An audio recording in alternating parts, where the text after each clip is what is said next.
Bom dia, bom dia, bom dia a todos meus amores e minhas amoras daqui, da Casa Fraterna Semente de Luz. Hoje, nesse domingo maravilhoso que o Papai do Céu nos proporciona, estaremos aqui com o nosso querido amigo Maxilânio, trazendo o tema A Tempestade Acalmada. E para que a gente possa nos acalmar, vamos iniciar com uma prece, agradecendo mais uma vez ao Mestre amado, aos espíritos amigos que estão aqui presentes, em cada um dos nossos lares, no momento que você esteja assistindo este momento de encontro, onde o estudo da nossa doutrina espírita possa nos trazer o conforto, a tranquilidade, nos momentos em que passamos. Mas sim, mestre, que possamos refletir cada momento como este, para trazermos para si e para nossos irmãos consanguíneos, nossos irmãos dentro de nosso lar, esse passe, esse manto astral que está agora nos enviando através de nossos mentores espirituais. Então pedimos a sua permissão para darmos início a mais um encontro, dizendo graças a Deus, graças a Jesus, que assim seja. Bom, vamos chamar aqui o nosso jovem Lânio Lacerda. Bom dia, nosso jovem Lânio Lacerda, Maxilânio Lacerda, nome bonito. Bem-vindo novamente à nossa casa, Lânio. Muito obrigado, Benjamin. Muito obrigado, amigas e amigos que conosco comungam esse estudo abençoado do Evangelho à luz da doutrina espírita. Sejamos todos muito bem-vindos. Bom, agora eu vou deixar com vocês o nosso irmão Lânio. O microfone é todo seu até às 11h30 da manhã. Excelentes intuições, fique com o Papai do Céu. Quando precisar do seu material, é só pedir, tranquilo? Um abraço. Muito obrigado, Benjamin. Vamos colocar então o material, porque será o nosso roteiro de estudo, e nós aqui estamos na condição daqueles que se propõem a estudar e a compreender o Evangelho, a fim de que possamos meditar, possamos sentir e, por fim, viver esse Evangelho. E hoje nós escolhemos uma passagem que é emblemática, porque algo inusitado, insólito mesmo, irá acontecer num evento real, não é aqui parábola, que é um fato acontecido que foi narrado por alguns evangelistas. Uma tempestade no mar de Tiberíades, que foi, se você ouvir isso hoje sem saber do Evangelho, você fala assim, mas esse menino estava falando doidura, que foi acalmada, literalmente aplacada, aquietada, por a força de um Espírito chamado Jesus Cristo. Então é disso que nós queremos conversar. Como é que ele fez isso? Que lições morais nós podemos extrair desse evento para nós, sobretudo para nós, e que conhecimentos profundos estão envolvidos nesses processos que agora nós vamos examinar. Então vamos lá. Eu vou pedir a permissão vossa para que nós possamos ler a passagem integralmente, para que nós possamos, então, conduzir com segurança o que vamos examinar. Disse-lhes naquele dia ao cair da tarde, passemos para outra margem. São anotações do Evangelho de Marcos, no capítulo 4. E aqui é Jesus dizendo, passemos para outra margem. Sobreveio, então, narra o Marcos, uma tempestade de vento, e as ondas se jogavam para dentro do barco, e o barco já estava se enchendo. Ele estava na popa, dormindo sobre o travesseiro, como narra Marcos. Eles o acordam e dizem, mestre, não te importa que pereçamos?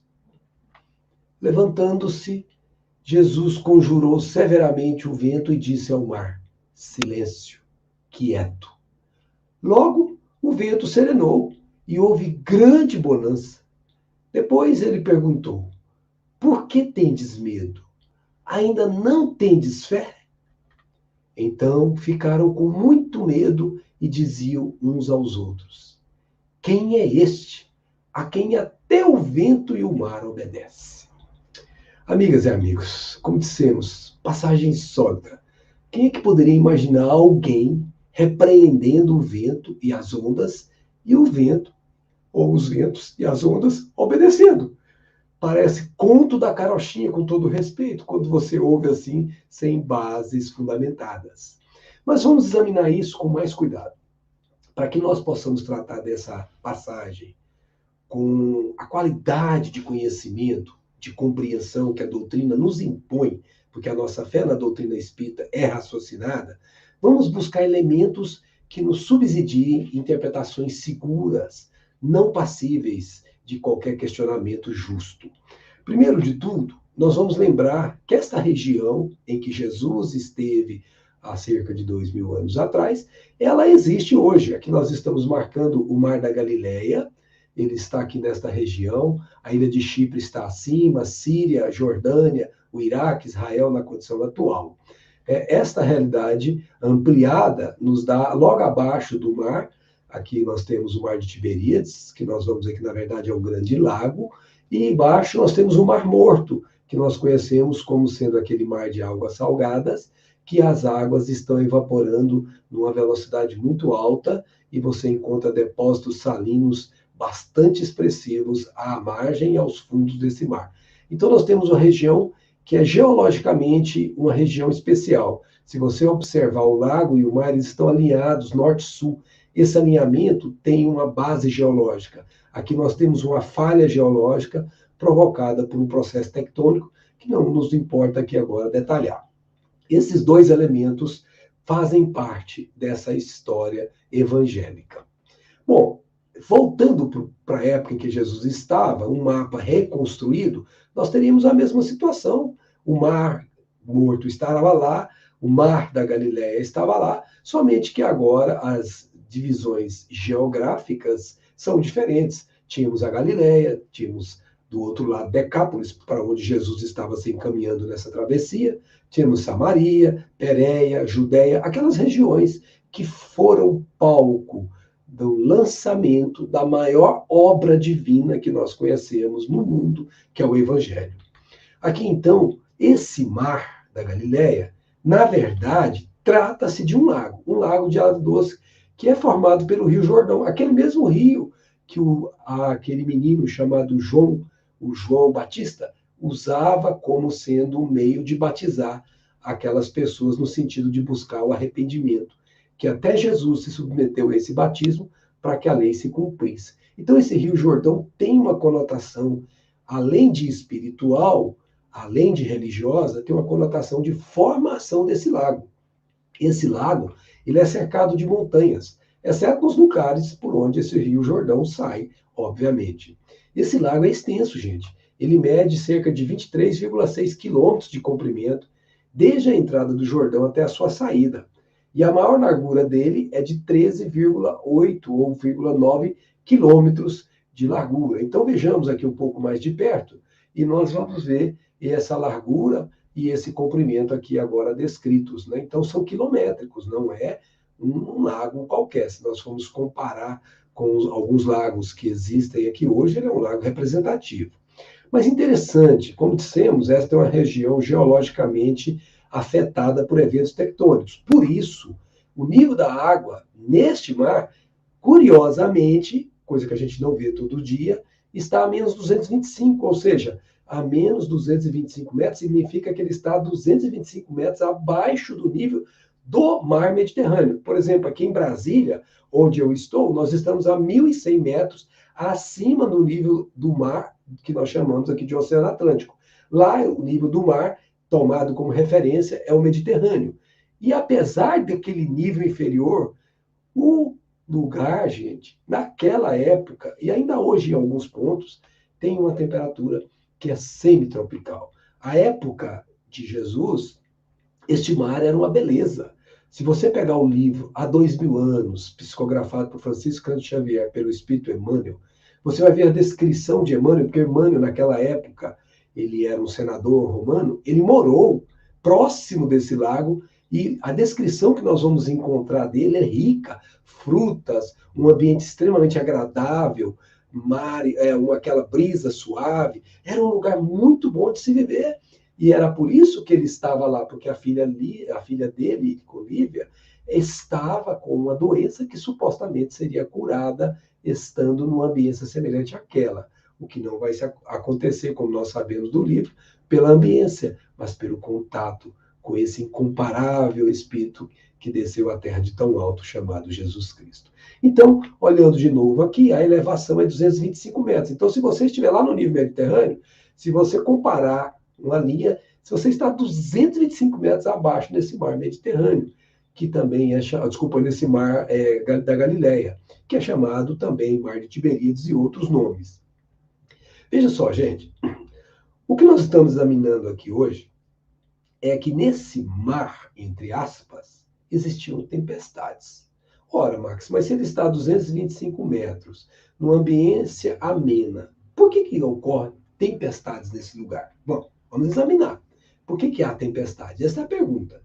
Existem razões geográficas bem definidas que explicam as suas condições favoráveis para que os eventos atmosféricos se processem de maneira bastante abrupta.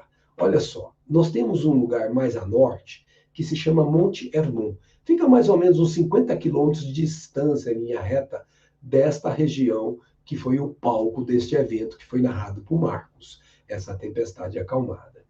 O Monte Hermon é o símbolo, mas existem outros montes ali ao lado que estão muito mais alto do que nós vimos aqui, aquela localidade onde é o palco de nosso encontro hoje. Nós vamos ver que tem 225 metros negativos, mas o Monte Hermon está a 2.814 metros acima do nível do mar Mediterrâneo. Se você comparar o 225, você tem, na verdade, uma distância vertical entre um e outro de mais de 3.000 metros de altitude, de diferença de altitude entre o ponto mais alto, que é o Monte Hermon, e o ponto que nós estamos tomando como referência, que é a nossa querida região da Galileia. Aqui são fotos atuais, obviamente, que mostram a condição daquilo que nós chamamos, às vezes, de neve eterna, que ela não se descongela facilmente. Ainda que hoje nós sabemos que pelos fenômenos provocados de longo prazo pelos homens e muito recentemente de forma acelerada, nós estamos fazendo o degelo de muitas regiões que nós supunhamos que não iriam degelar tão cedo. E pode ser que isso aconteça com essa região também. Bom, as tempestades são ali frequentes e às vezes até violentas por uma razão, gente. Qual é a razão? A explicação é científica. A razão é que o ar quente produzido pelo clima semitropical lá do Mar da Galileia, quando se choca com o ar frio que vem das montanhas próximas, e o Hermon aqui é a referência, temos um choque, como acontece. Os fenômenos atmosféricos são sempre assim, choques de frentes. Veja, quando você ouve alguém falando na televisão sobre a mudança de clima, você vai perceber a mudança de temperatura, precipitações, você vai ver que houve choques de frentes que têm temperaturas, pressões e geralmente densidades diferentes de seus conteúdos gotículos de água. Então aqui nós temos a mesma situação, como acontece em qualquer lugar, só que uma região muito fria, porque gelo lá em cima, e uma região de temperatura amena. Quando se choca, por causa dessa massa de ar que desce lá de cima do Monte Hermon para o nosso querido palco, este momento tem causado e causa até hoje, até os dias de hoje, esses fenômenos de tempestades que nós estamos aqui examinando. Curiosamente, gente, os barcos de hoje não só sobram, como só sobravam aqueles daquela época de Jesus, porque graças à arqueologia, vários daqueles barcos que nós aqui estamos narrando um caso real, foram examinados arqueologicamente falando e se verificou a sua fragilidade, eram barcos frágeis. Então, a chance deles irem a fundo, deles se afundarem, era grande. Daí você entende um pouquinho por que os apóstolos estavam temerosos, ainda que estivessem com o governador do planeta dentro do barco. Então, nós vamos examinar isso. Amigas e amigos, isso que nós fizemos foi apenas para nós nos situarmos, nos contextualizarmos do ponto de vista geográfico e do ponto de vista atmosférico. Agora vamos, propriamente dito, à interpretação evangélica. Do texto que nós lemos, nós queremos aqui, para o encontro dessa manhã, nós queremos destacar duas mensagens fundamentais. Gente, poderíamos destacar mais. Cada passagem dessa dá possibilidade de exames que avançam até a nossa capacidade de interpretação. Mas as que nós temos hoje com segurança para interpretar à luz dos conhecimentos espíritas, são dois pontos que nós queremos chamar a atenção. O primeiro é a ação de Jesus sobre a força da natureza, ou as forças da natureza. Como alguém pode abrir a boca e dizer quieto, calma, e o mar parar, o vento parar? Como que isso é possível, meu Deus do céu? Como? E nós vamos examinar e dizer para vocês com segurança. E eu vos falo como um acadêmico, eu sou um estudante, eu estudo a área de geociências, então eu sei o que eu estou falando. Aqui nós temos forças que ainda a nossa academia humana não considera, que são forças que regulam esses eventos no campo espiritual. E nós vamos tratar um pouquinho sobre isso. A segunda é essa questão da fé ou da confiança no Messias divino. Porque, gente, com todo respeito, aqueles meninos que estavam ali, os seus seguidores, os seus discípulos, que serão os futuros apóstolos, eles estavam com Jesus no barco. Como é que eles podem ter tido medo? Será que eu também, se estivesse lá, você, se estivesse lá, também não teríamos acordado Jesus, morrendo de medo de afundar e afogar? Qual seria a nossa realidade? Qual foi a realidade deles? Por que isso aconteceu? Por que eles não confiaram? Por que a fé deles não foi como do tamanho de um grão de mostarda, que remove montanhas, como Jesus chegará a dizer? Bem, são esses dois pontos que nós queremos examinar, gente. Então vamos para o primeiro. E nós não vamos nos alongar muito aqui, para que a gente tenha a oportunidade de conceder às amigas e os amigos que conosco estudam, porque isso aqui é um estudo, que nós possamos aprofundar, utilizando-se dos nossos recursos para a compreensão desse assunto. E esses recursos se encontram em dois livros da codificação espírita. O primeiro é o Livro dos Espíritos, e o segundo é a Gênese. Nessas duas obras, Allan Kardec trata desse assunto. E é ele que vai comentar exatamente no capítulo 15 da Gênese, desta forma: Jesus teria autoridade sobre os seres que cuidam da natureza, orientando-os a acalmar a tempestade. Pessoal, nós grifamos aqui em verde esta palavra, pequena parte da frase: seres que cuidam da natureza. Como assim, Max? Seres que cuidam da natureza? Mas não são leis físicas, diferença de pressão, diferença de temperatura, velocidade dos ventos, altitude? Sim, são. Mas preste atenção no que eu vou lhe falar agora. O seu coração está batendo e você não está tomando parte nisso. Mas a sua respiração também está batendo. E você não está, está acontecendo naturalmente. Enquanto você assiste este evento, você está respirando sem se dar conta que está se fazendo isso. Os seus movimentos peristálticos, provavelmente de agora de manhã, você deve ter se alimentado. Estão acontecendo e você não toma parte nisso. Agora, atenção, não toma parte entre aspas. Existe um automatismo biológico se processando contra a sua vontade. A sua consciência não toma parte do que está ali acontecendo. Mas eu vou tomar aqui o batimento cardíaco e a sua respiração como referência. Imagine alguém que tenha um amor muito forte em sua vida. E esse amor se aproxima de você, se aproxima dessa pessoa. Tipo aquele jovem ou aquela jovem que, quando o amado ou a amada aparece, o coração começa a bater de forma acelerada. A respiração se faz de forma incontida, descontrolada mesmo. O que aconteceu? Um evento externo modificou as suas condições automáticas. O batimento cardíaco acontecia num ritmo e você alterou por causa da presença de alguém que mexeu com as suas emoções. Por que eu estou lhe falando isso, amiga?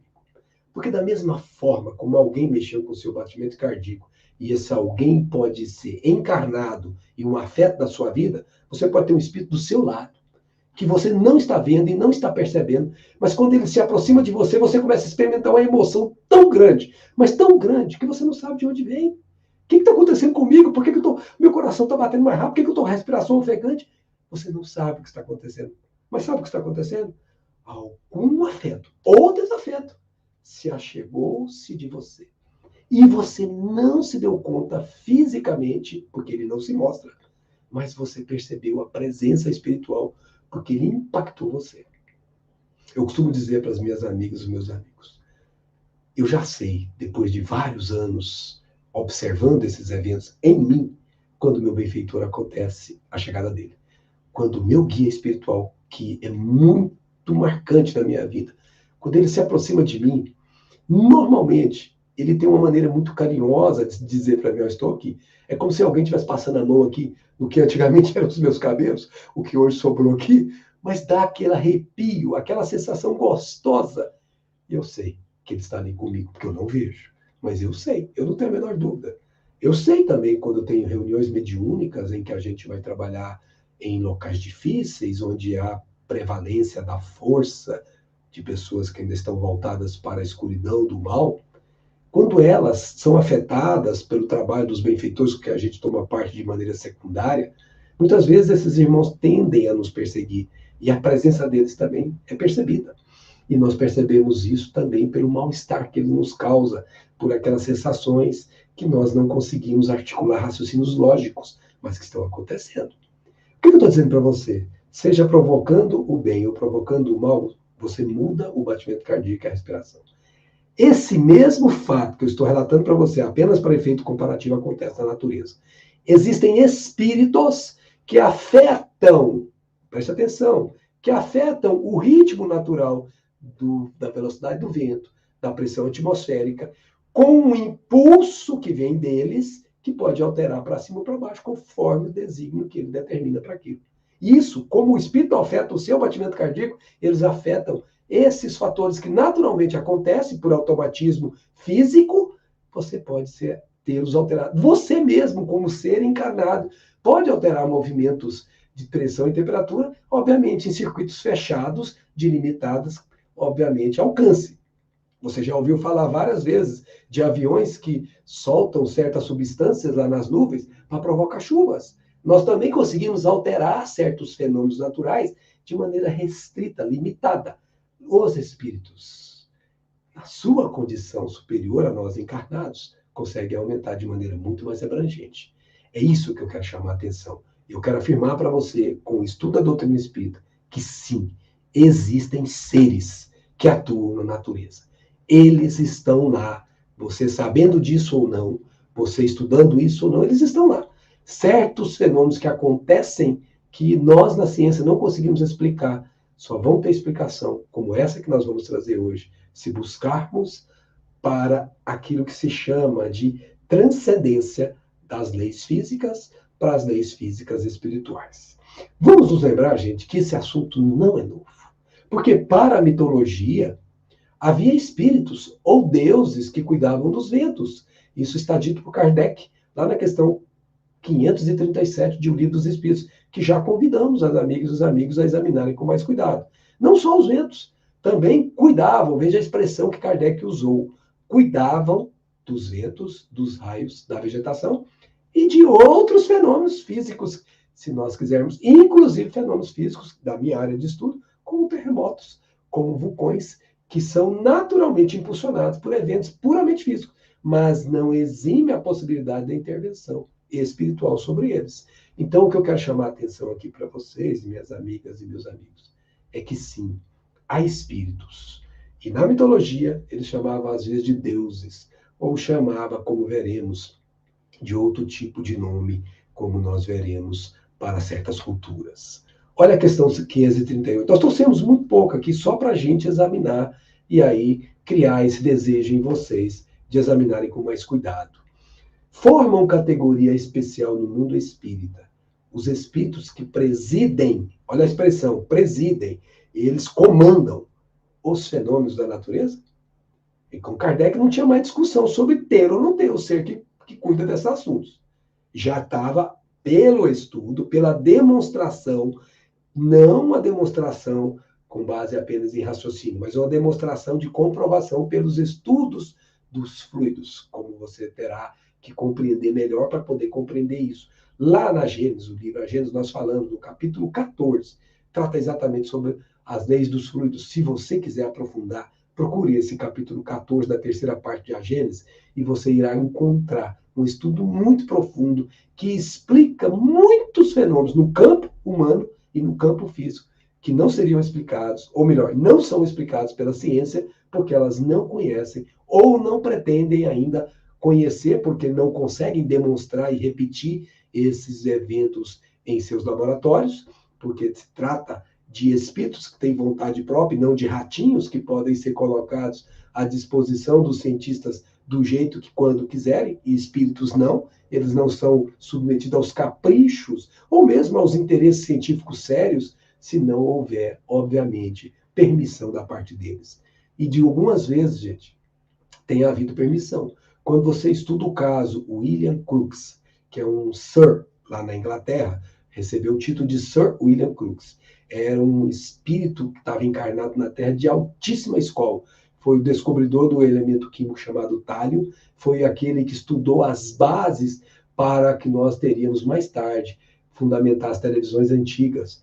Esse homem, ele se deixou conduzir num estudo sério durante quase 3 anos com respeito de Kate King, que se materializava em seu laboratório, que ele tinha na sua casa, para poder, inclusive, nesse sentido, tratar e provar a existência do espírito sem nenhuma dúvida. Quem quiser saber um pouquinho mais, temos um livro que se chama Fatos Espíritas, publicado pela Federação Espírita Brasileira, que está lá o tratado que conta essa história de William Crookes. Então vejamos, gente, que essas leis, elas foram tateadas pela ciência, mas a ciência como um todo não aceitou ainda a existência do espírito. William Crookes aceitou, e 20 anos depois ele repetiu tudo que ele tinha dito 20 anos antes, ainda que ele fosse motivo de chacota por aqueles ignorantes das coisas do espírito. Mesmo assim, permaneceu na altivez que lhe era própria e conseguiu mostrar o valor de um estudo científico sério, mesmo no campo que não é o tradicional da ciência. Dia virá, não se preocupem, que a ciência irá dobrar-se. A existência do espírito irá prová-lo, como nós no espiritismo já provamos, e irá então, portanto, a partir daí, ser como o espiritismo, uma ciência que trata da origem dos espíritos, da relação dele conosco e do para onde eles vão. Aqui, Kardec, voltamos. Está falando, então, que esses espíritos existem e que presidem ao fenômeno da natureza. Aí Kardec pergunta, bom, tem esses espíritos. Eu quero saber, minhas amigas e meus amigos benfeitores que me responderam a pergunta. Serão seres à parte ou espíritos que foram encarnados como nós? Preste atenção. Seres à parte, está dizendo que não seriam espíritos com E maiúsculo. Veja que está com E maiúsculo espírito. Detalhe, gente. Kardec se utiliza de E minúsculo no Livro dos Espíritos quando ele quer dizer princípio espiritual. Ou seja, o espírito não individualizado. Aquele espírito que habita o corpo de um cachorro é com E minúsculo, ou alma com A minúsculo. Ele é um princípio espiritual, ainda não foi individualizado, não tem consciência de si mesmo, portanto, não tem raciocínio continuado. Ele tem pensamento fragmentário. Fragmento não é contínuo o pensamento. Esses espíritos Kardec chama de com E minúsculo. Mas quando esse espírito foi individualizado, que está na condição humana, entrou no processo de humanização, Kardec chama de espírito com E maiúsculo. Então ele usou o termo seres à parte, querendo se referir àqueles que ainda não são espíritos individualizados, espíritos que estão em processo de humanização. Aí ele pergunta, serão seres à parte ou espíritos que já foram encarnados como nós? A resposta, gente, nós trouxemos, curta, extremamente aberta. Que foram ou que serão. Como assim, senhor Max? Olha, no estudo que nós fazemos na Federação Espírita Brasileira, lá no Evangelho Redivivo, nós temos trabalhado muito com isso, tem uma resposta que diz assim, a resposta transmitida está aberta. Inclusive, a outra reflexão, a de que tais seres não poderiam não ser ainda humanos, encontrando-se na faixa de transição muito próxima da espécie humana. Condição indicada nas tradições célticas que transmite a ideia de elfos, duendes, fadas, gnomos, e são genericamente denominados elementais. Então, seriam subhumanos. Para que a gente conheça um pouco isso, nós temos o processo evolutivo que a doutrina espírita nos permite construir, que começa na inércia, o princípio espiritual, quando ele aporta no reino mineral, ele vai desenvolver a possibilidade de aquisições no campo da inércia. Quando ele se desenvolve e aproveita tudo isso, ele vai aportar no reino vegetal e vai desenvolver o tropismo, ou seja, o fototropismo, a atração irresistível para algo, no caso, para o sol do fototropismo. Quando ele adquire todas as experiências necessárias, ele vai passar para o que se chama reino animal, onde vai desenvolver o instinto que nós, seres humanos, ainda carregamos muito forte em nós. Esses 3 estágios evolutivos, aqui simplificadamente, é o que nós chamamos, na doutrina espírita, de embrião do espírito. Aqui é como se fosse o bebê em formação, pronto para nascer, mas ainda é embrião. Chega um momento em que o nascimento acontece, e nós temos o aparecimento do homem primitivo, que vai agora ter como prevalência o desenvolvimento da inteligência. Depois, vai aparecer o homem comum, que forma a esmagadora maioria da humanidade atual.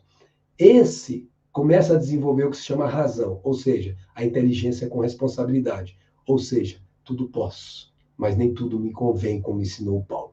Esse é o estágio que nós estamos na transição planetária. E a construção que nós estamos buscando fazer é o homem que nós chamamos de elevado, que adquire o que nós chamamos de humanidade, onde o sentimento prevalece sobre aquilo que se chama sensação ou paixões desenfreadas. Esse estágio aqui é o que nós chamamos de humanização do espírito, ou reino nominal. O que eles estão dizendo na resposta? Foram ou serão? Eles estão dizendo que seriam esses elementais, os seres que estão antes do inteligência no primitivo, ou transitando entre o que se chama reino animal para o reino vegetal. Seriam equivalentes dos astrolopithecus, que nós estudamos na paleontologia, na geologia, na arqueologia, dependendo do foco que se deu o estudo. Esse aqui ainda não é um humano propriamente dito, ele é um humanoide, e seria equivalente aos elementais. Seria isso? Não sabemos ao certo. É aqui um ponto de contato para nossos estudos. Mas existe uma autoridade sobre os espíritos. Isso não tem a dúvida. O que Jesus fez, em outras palavras, foi isso aqui, ó. Levantando-se, ele conjurou severamente o vento e disse ao mar: silêncio, quieto. Logo o vento serenou e houve grande bonança. Ora, com quem que Jesus estava falando? Ele estava falando com quem preside esses fenômenos do mundo espiritual. Aí vem a pergunta: a produção de certos fenômenos da tempestades, por exemplo, é obra de um só espírito ou muitos se reúnem formando grandes massas para produzi-los? A resposta dos espíritos à questão 539, reúne-se em massas inumeráveis. Porém, tem um nível hierárquico, cujo espírito que preside determina para aquele. Bom, a gente tem um processo de uma empresa que é hierarquizada. Você tem comandos e responsabilidades em cada nível. Da mesma forma acontece aqui. Os espíritos que estão naquele nível elementar, ou que ainda não têm consciência de si mesmos, eles fazem sem saber por que fazem, não têm consciência do que fazem, mas fazem. São conduzidos para fazer. Cumprem demandas que são racionais para os de cima e que são, vamos dizer assim, instintivas para eles que estão embaixo. Bom, só para a gente fechar isso, um estudante, um estudioso profundo do Evangelho, que chama Eliseu Rigonati, que não está mais conosco, já desencarnou, ele complementa dizendo assim: falanges de espíritos em evolução trabalham ativamente, zelando pela natureza, zelando pela manutenção dos reinos da natureza, que são os reinos mineral, vegetal e animal, simplificadamente, como fizemos. Está no livro O Evangelho dos Humildes. E diz mais o senhor Rigonati: os fenômenos atmosféricos também são presididos por pleiades de espíritos, sob orientação superior. Olha só, orientação superior, encarregados de manter o equilíbrio planetário. Jesus aqui não fez milagre ao apaziguar a tempestade. O que Jesus fez então, doutor Rigonati? Jesus, meu filho, usou apenas o seu conhecimento das forças que regem o universo e de sua superioridade moral para ordenar, olha a palavra, quieto, calma, ordenar aos orientadores invisíveis da atmosfera que fizessem cessar a tempestade. Pronto, amigas. Pronto, amigos. querendo aprofundar questões de ordem por volta de 500, lá do Livro dos Espíritos, você encontrará mais aprofundamento nisso. Vamos àquele segundo destaque que fizemos. Fé, confiança em Jesus. Por que faltou? Ora, Allan Kardec comenta, Jesus sabia de antemão que não havia um perigo real. E ainda que estivesse dormindo, destaca Kardec, o seu espírito permanecia ativo, tendo ciência de tudo. Ora, se nós que somos espíritos comuns, nos desdobramos durante o sono, nos emancipamos parcialmente, como diz Kardec, nós, obviamente, estamos fora do corpo, mas estamos com a consciência de nós mesmos. Se Jesus, que é muito maior do que qualquer um de nós, Jesus estava fora do corpo, ele estava vendo tudo que estava se passando, ele tinha domínio de tudo. E os nossos discípulos que ali estavam deveriam saber disso, ou precisariam saber. Como diz Kardec, por isso os discípulos deveriam confiar no Senhor, mesmo estando ele dormindo, porque sabiam que dormindo ainda tinha o poder sobre tudo. Gente, eles não confiaram. Por quê?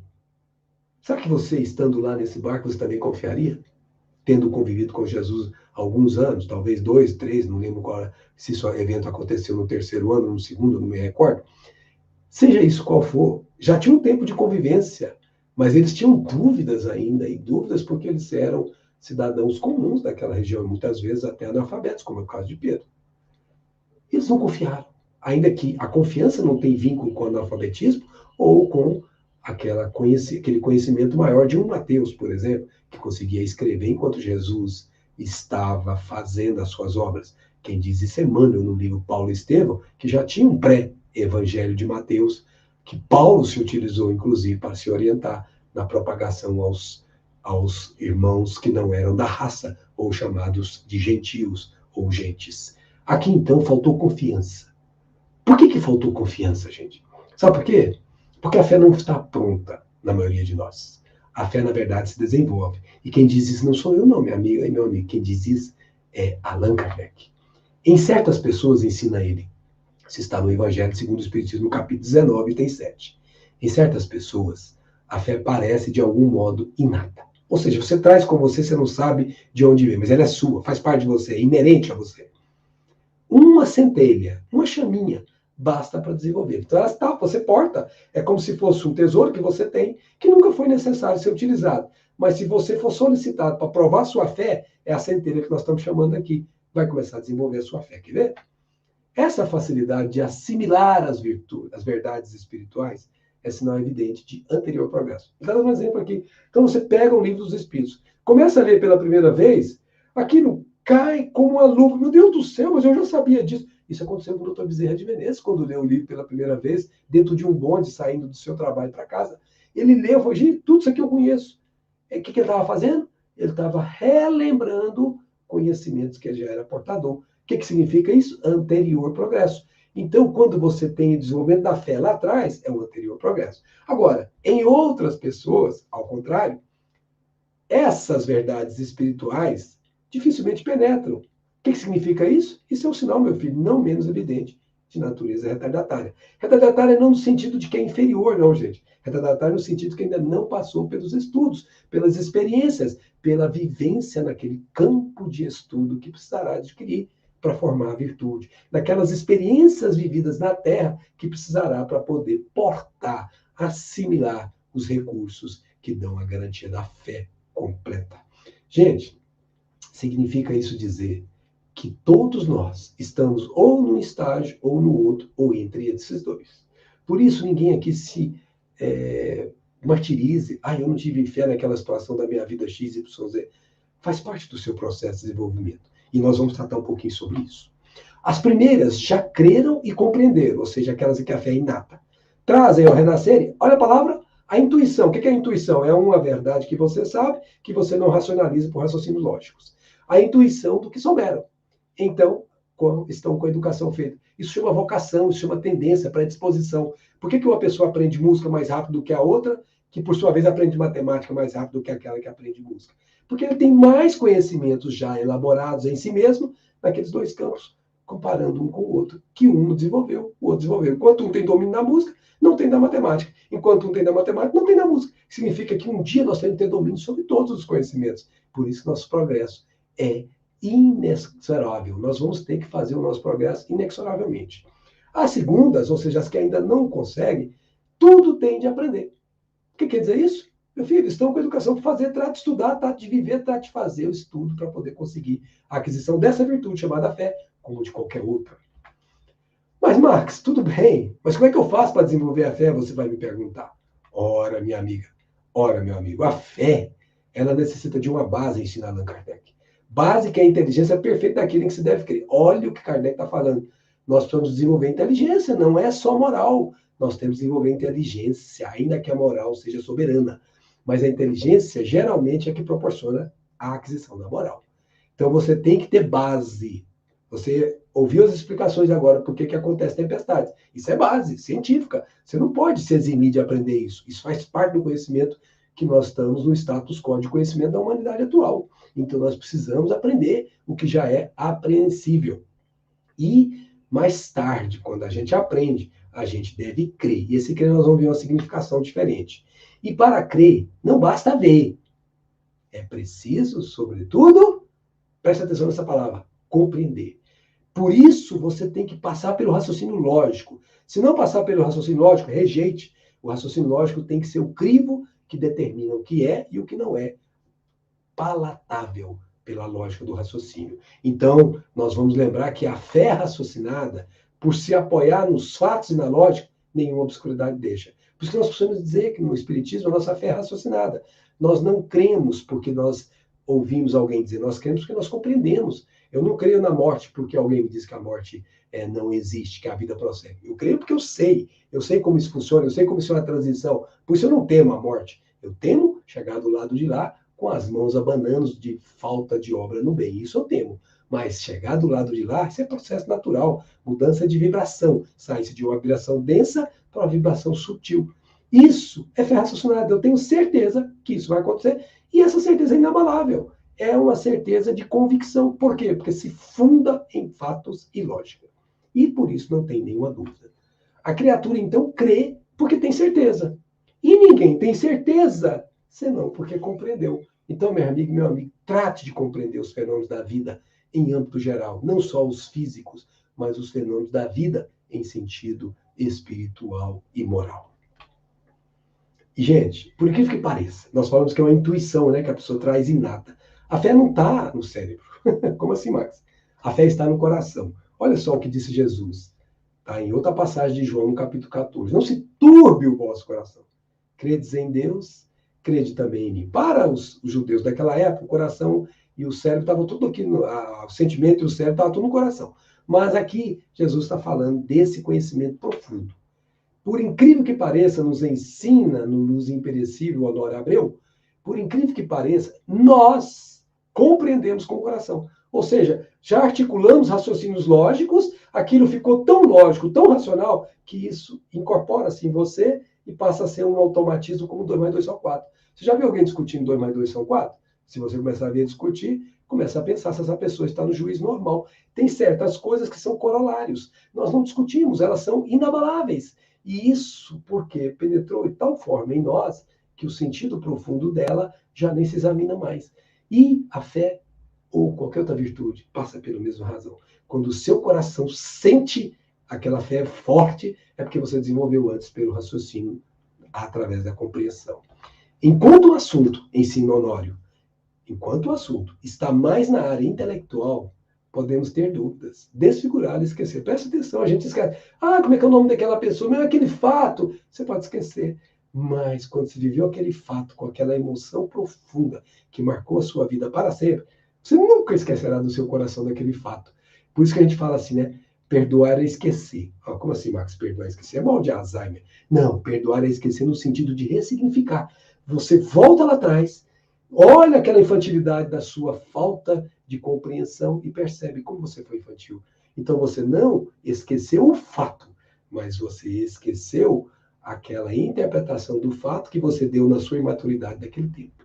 Hoje, com a maturidade que você tem, você dá uma nova significação. Então você ressignifica o evento, mas o evento não é esquecido. O que é esquecido é aquela tolice, a infantilidade que você se utilizou, porque era o que você dá conta de fazer naquela época. Por isso, minha amiga e meu amigo, o cérebro, ele esquece, ele desconfigura, ele cria dúvidas, mas o coração nunca, nunca, nunca, guarde isso, esquece. Pois isso, quem ama jamais esquece. Quando o sentimos, olha, quem sente, sente pelo coração. A partir de então, podemos até nem ter condições de transmitir, porque nós não conseguimos articular em palavras, explicar com lógica. Mas ele já se incorpora à nossa bagagem, ao nosso tesouro. Aquilo que Jesus chamou de tesouro, que a traça não corrói, que o ladrão não mine nem rouba. Se você compreendeu isso, isso é o que você traz inato em você. Ninguém abala isso em você. Isso é seu. Amigas e amigos, tendo avançado até aqui, nós não poderíamos avançar nesse estudo tão significativo desta passagem sem reflexões que dizem respeito, ou que digam respeito a cada um de nós, que digam respeito a todos nós. E este é o momento que nós chamamos de meditação, que um é compreender, o outro é meditar. Nós vamos aqui meditar sobre isso, e se a meditação for verdadeira, se ela for profunda, você vai sentir essa meditação vibrando em você. E se essa vibração for realmente verdadeira, se for forte, você vai ter como se fosse uma alavanca de força adicional para se movimentar na direção de cumprir o Evangelho.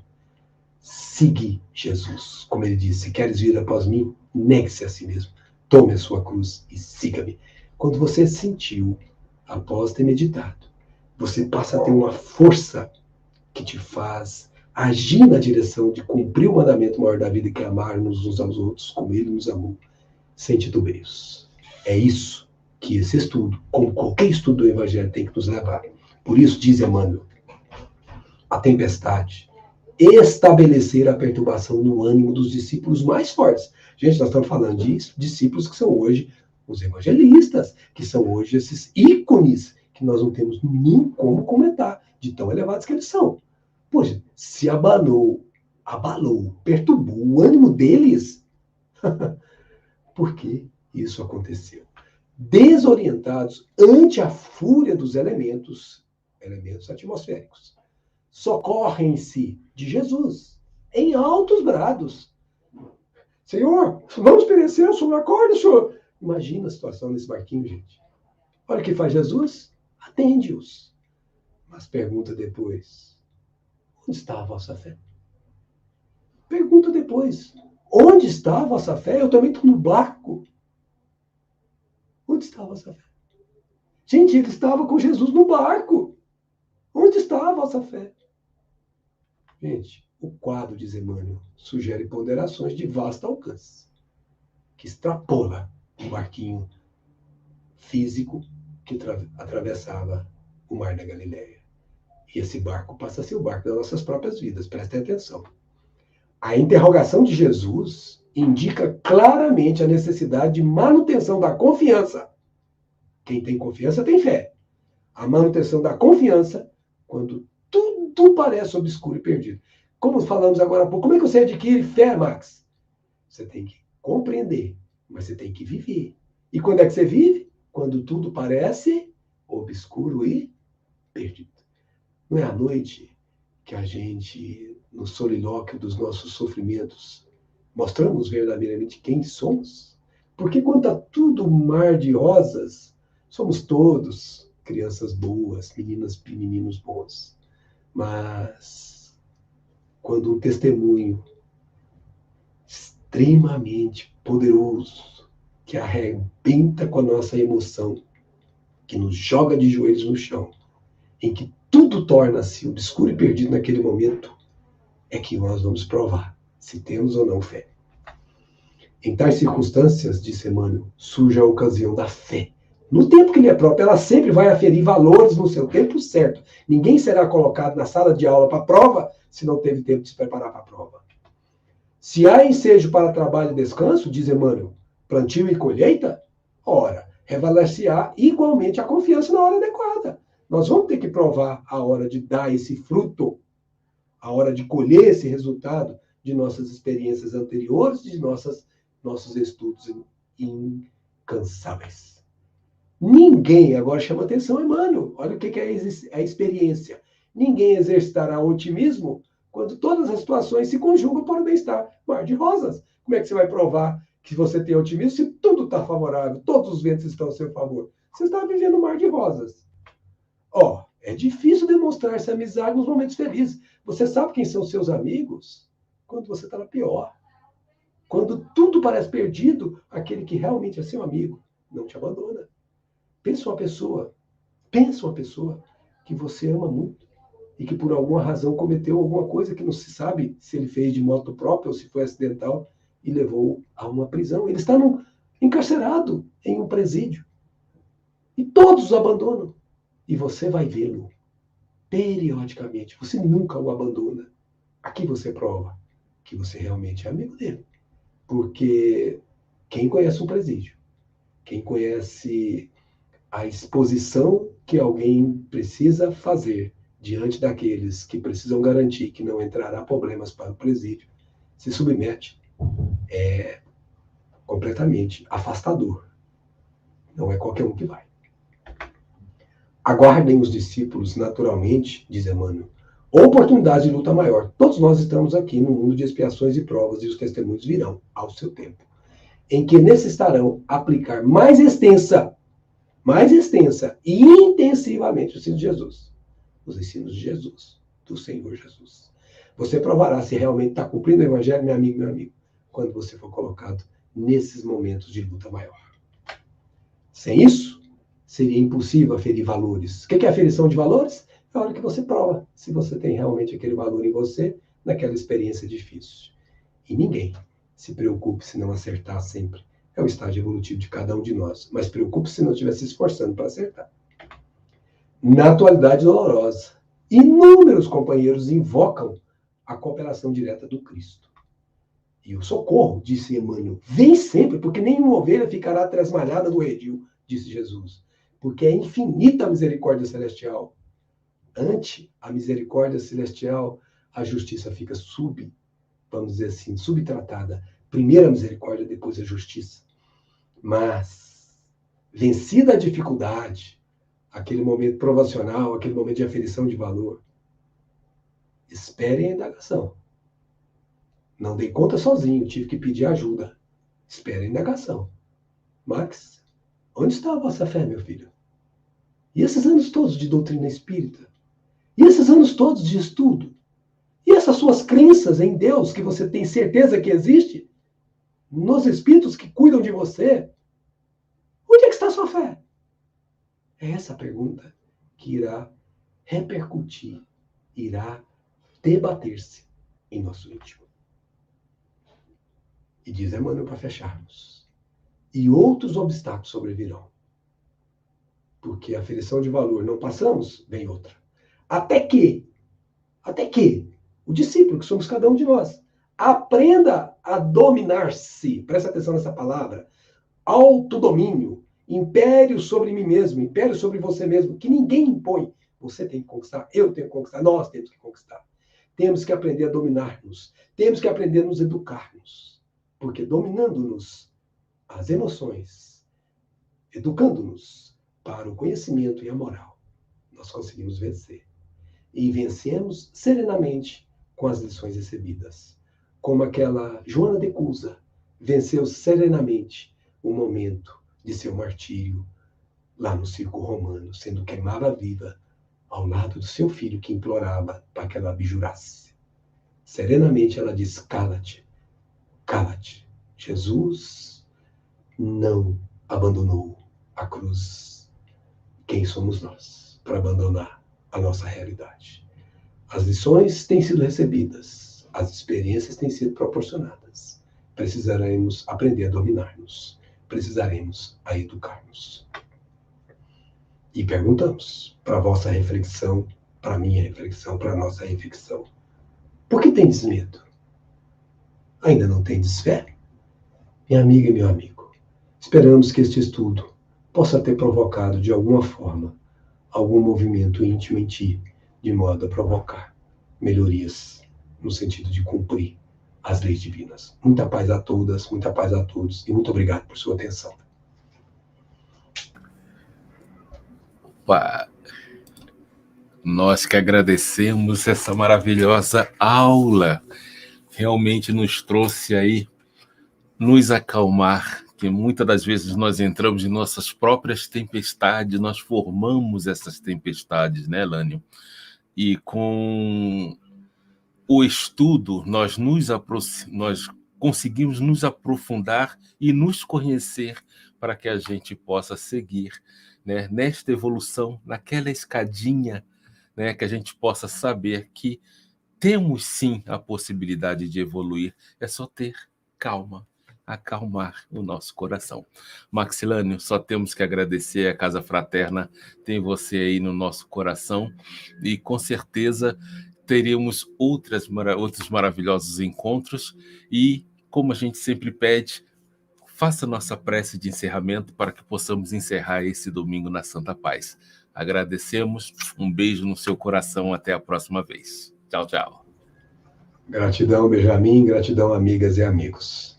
E, sobretudo, com os olhos cerrados, gratidão, Pai. Gratidão pela bênção da vida. Gratidão, Pai, pela bênção da nossa família, o lar aonde nos acolhemos. Gratidão pelos amigos que transitam a jornada terrena conosco.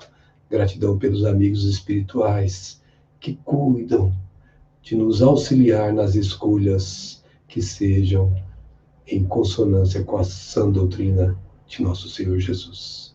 Gratidão, Pai, por este planeta abençoado, o solo que nele existe, proporcionando todos os alimentos de que necessitamos, as vegetações maravilhosas, ricas, belas, os nossos animais de todos os jaez, canto do pássaro na manhã.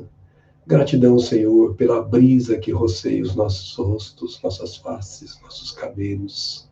Gratidão, Senhor, pelo beijo do sol em nossa pele, em toda manhã, em todo dia de nossas vidas. Gratidão, Senhor, por nos acolher no seu colo paternal todas as vezes que fraquejamos em nossa pequenez. Gratidão, Senhor, da vida, enfim, por todas as coisas do céu e todas as coisas da terra. Que assim seja.